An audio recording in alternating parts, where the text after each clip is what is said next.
네, 오늘은 호세아 네 번째 시간입니다. 미치지 않으면 미치지 못한다 라는 제목으로 말씀을 나누겠습니다. 이 불광불급이라는 말이 있습니다. 미치지 않으면 미치지 못한다 라는 뜻입니다. 예수 믿는 것이 딱 이런 것이 아닐까 생각을 합니다. 해운대에 아파트 가격이 많이 올랐을 겁니다. 집이 없는 사람들 그리고 작은 집의 사람들은 많은 상대적 박탈감을 가지게 됐을 겁니다. 저는 무주택자입니다. 어릴 적부터 돈 공부, 경제 공부를 시킨다는 유대인들과는 달리 저는 결혼할 때도 이 근저당 설정하는 것을 몰랐습니다. 계약금 걸고도 내가 마음에 안 들면 말만 잘하면 계약금을 돌려주는 줄 알았습니다. 그러다가 결혼을 하고 자녀가 생기고 하니까 나도 아파트 한 채 있었으면 좋겠다라는 생각이 들어요. 이 생각보다 이사하는 것이 이 집 저 집 이렇게 다니는 것이 굉장히 지칩니다. 아이들 전학 다닐 때도 굉장히 상처가 되고 그런데 사실 대부분의 사람들의 바람과는 달리 이 아파트 가격은 평생 벌어도 못 살 정도로 이 가격이 올라가 버렸습니다. 거기서 오는 상실감은 꽤 크게 다가옵니다. 우리가 이 땅을 살면서 의식주를 무시하고 살지는 못하지만 사실 예수 믿는 것 자체가 보이지 않는 세계를 쫓는 것입니다. 초대교회 시대에는 자신의 재산을 내놓고 유무상통한 삶을 살았다고 합니다. 그게 어떻게 가능했을까?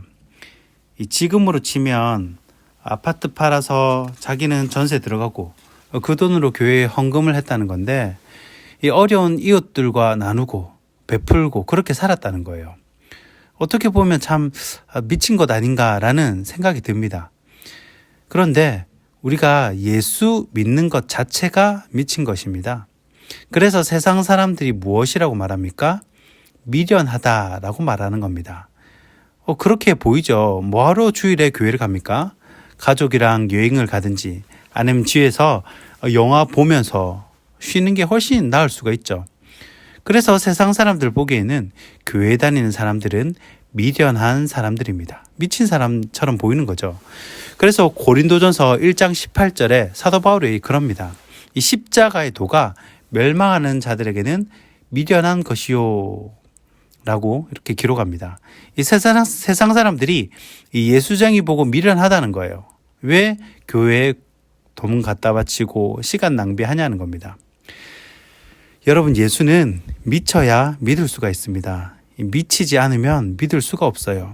이 찰나와 같은 인생을 살면서 과연 무엇에 가치를 두고 살겠냐는 겁니다. 얼마 전에 이 지역주택조합에 잘못 가입을 해서 전 재산을 날린 60대 여성의 인터뷰를 본 적이 있습니다. 자기 평생의 소원이 이 아파트에서 5년만 살다가 죽으면 좋겠다라는 거예요. 이 아파트 못 살면 불행하다고 느끼는 겁니다. 사실 저는 우리 모든 성도분들이 원하는 집에 사셨으면 좋겠습니다. 그런데 이 포커스가 어디에 있냐면 내 마음이 가장 어디에 있냐는 거예요. 가장 큰 곳, 가장 마음이 가는 곳. 하나님이 주시면 종교에 처할 수도 있고 비천에 처할 수도 있습니다. 우리는 상황에 상관없이 일체의 자족을 배우는 겁니다. 그것은 부수적인 문제예요. 여러분, 호세아 이 4장 6절에 내 백성이 지식이 없음으로 망하는도다 라고 말씀을 하죠. 자, 이 말씀은 아무도 하나님에 대해서는 관심이 없다는 말입니다. 하나님이 주시는 이 축복에는 엄청나게 관심이 많은데 이 찰나와 같은 인생을 살면서 그 하나님 자체, 내게 생명 주신 그분에 대해서는 아무도 관심을 가지지도 않고 하나님을 몰라서 평생 한이 된다 이런 사람이 없다는 거예요. 내가 주님을 위해 살지 못해 한이 된다. 내 평생 소원은 주님을 위해 사는 것이다. 이런 사람이 없다는 겁니다. 물론 저는 이 가난은 하나님의 본심이 아니라고 생각합니다. 이 집도 있어야 하고 어느 정도 품위를 유지할 물질도 있어야 합니다. 그 복도 하나님이 주시는 거겠죠. 그러나 그것에 대한 관심만큼 하나님에 대해서는 얼마나 관심을 가지고 열심을 내냐라는 겁니다. 마치 시골에 가면 할머니는 저를 그렇게 보고 싶어 하시고 또 가면 한참을 앉고 울고 뭐 그러셨습니다. 그런데 정작 저는 별로 마음에 감동이 없었습니다. 왜냐하면 할머니께 받은 사랑을 기억을 못하는 거예요. 마찬가지입니다. 하나님도 우리의 관심을 받기 원하십니다. 하나님도 사랑받기 원하십니다. 그런데 북이스라엘은 하나님께 관심이 없었습니다. 하나님이 주시는 축복에만 관심이 있었어요. 이 독생자 예수를 보내셔서 피 흘리기까지 나를 사랑해 주셨는데 그분께 내 마음을 드리자는 겁니다. 어쩌면 믿음의 선배들처럼 평생 고생만 하다가 주님 품에 안길 수도 있습니다. 평생 오래된 이 좁은 집에 살다가 하늘나라 갈 수도 있습니다. 내게 주어진 환경을 바꾸는 것은 생각보다 쉽지 않습니다. 뭐 금수저 물고 태어나고 뭐 은수저 물고 흙수저 물고 태어나는 것은 내가 결정하는 것이 아닙니다. 그러나 나의 마음과 생각은 변화시킬 수 있다는 거예요. 하나님 한 분만으로 이 우울감, 불만에서 감사와 자족으로 얼마든지 바꿀 수 있다는 겁니다. 그런 관점에서 오늘 본문의 말씀을 몇 가지만 한번 살펴보도록 하겠습니다. 첫 번째는 이 올챙이 시절을 기억해야 한다라는 겁니다. 본문 10절 말씀입니다. 옛적에 내가 이스라엘을 만나기를 광야에서 포도를 만난 같이 하였으며 너희 조상들을 보기를 무화과 나무에서 처음 맺힌 첫 열매를 봄같이 하였거늘 그들이 바알 부올에 가서 부끄러운 우상에게 몸을 드림으로 저희가 사랑하는 우상같이 가증하여 줬도다. 아멘. 자, 호세아서 9장부터 11장까지 호세아는 이 정조 없는 이스라엘에 대한 비유의 말씀이 나옵니다. 이 네 가지 비유가 나오는데 이 포도, 그리고 포도나무, 송아지, 유아, 어린애죠. 이렇게 네 가지의 비유를 합니다. 자, 오늘 본문인 9장 10절부터 17절까지는 광야의 포도로 이 북이스라엘을 비유합니다. 여러분, 뜨거운 사막에서 정말 배가 고프고 목마른 상황에서 이 싱싱한 포도를 발견했다고 생각을 해보십시오. 자, 이스라엘 정서는 포도인데 우리나라로 치면 뭐 수박 정도 되겠죠.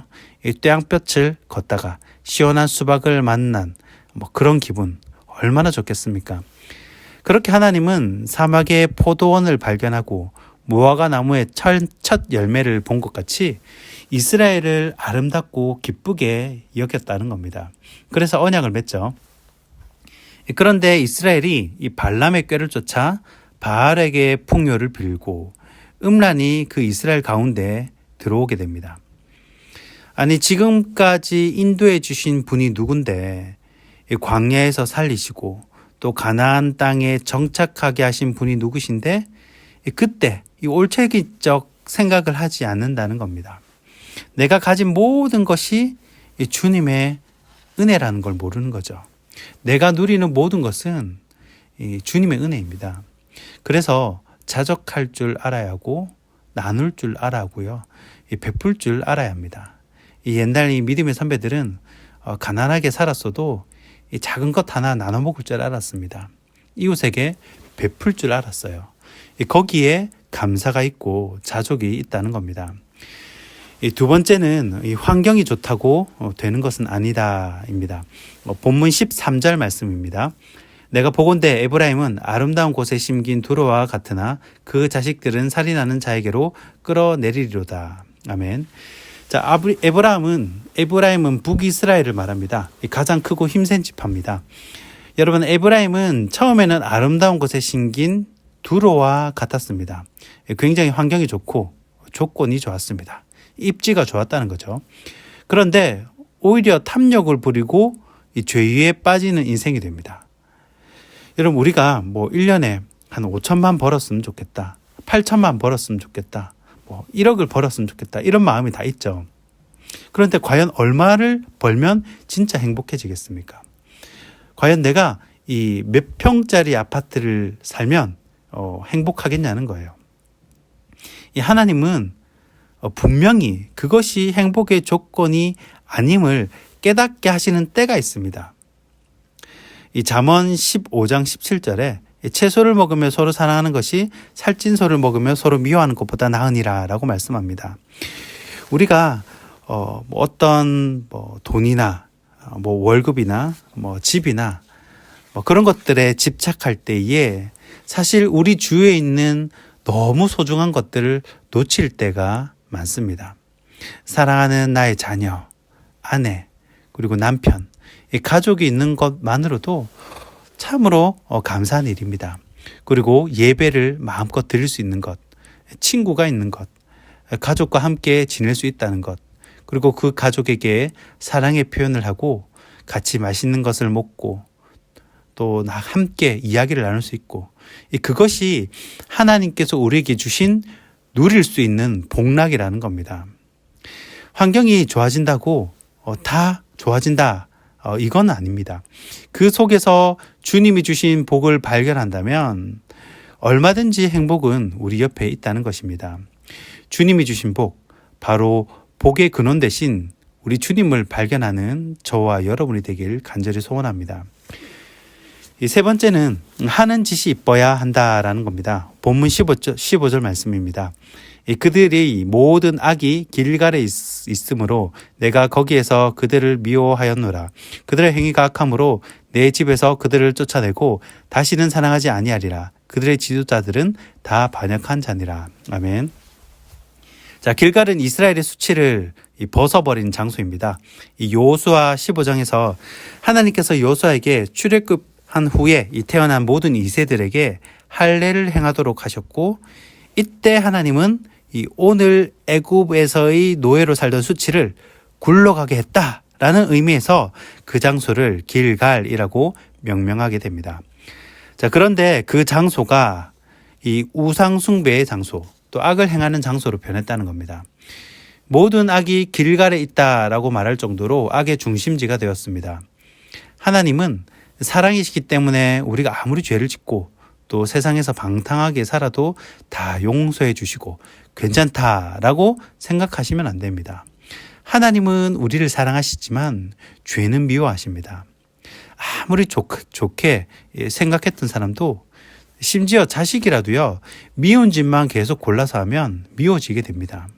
하는 짓도 이뻐야 합니다. 죄가 사람과 또 우리 사이에 없어져야 그때 우리는 참된 안식을 누리게 된다라는 것입니다. 말씀을 정리하겠습니다. 우리가 이 땅을 살면서 여러 가지 바람이 있고 또 소원이 있고 후회가 있고 아쉬움이 있지만 인간이기에 후회가 있는 것입니다. 그러나 미치지 않으면 미치지 못합니다. 세상은 우리에게 미련한 자라고 이야기하지만 찰나 같은 세상, 소풍 끝나는 날에 하늘에서는 나의 초소를 예비해 놓고 기다리시는 그 주님을 만나 배울 줄 믿으시기 바랍니다. 기도하겠습니다.